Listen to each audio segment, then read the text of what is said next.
رسوله الكريم أما بعد فأعوذ بالله من الشيطان الرجيم بسم الله الرحمن الرحيم يا أيها الذين آمنوا إن تنصروا الله ينصركم ويثبت أقدامكم وقال النبي صلى الله عليه وسلم الدين النصيحة প্রথমে সৈয়দ মোহাম্মদ মুসাদ্দেক বিল্লাল মাদানী দাওয়াত বরকাতুল আলিয়া এবং পাশাপাশি আজকের এই প্রোগ্রামে আপনারা যারা উপস্থিত হয়েছে সকলকেই আমার পক্ষ থেকে আন্তরিক অভিনন্দন জানাচ্ছি। সবাই ভালো আছেন?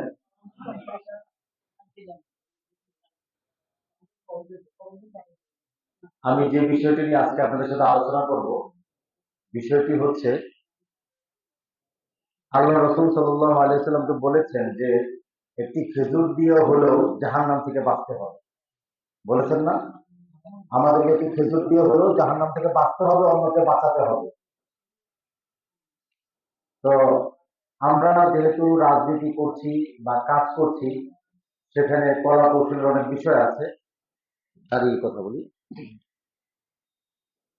আমি কয়েকটি উদাহরণ টানবো, মানে প্রোগ্রামটা বোঝার জন্য আমি যে আলোচনাটা করব। প্রথম কথা হলো, আমরা যে মাছ ধরি না, কিভাবে ধরি একটু বলেন?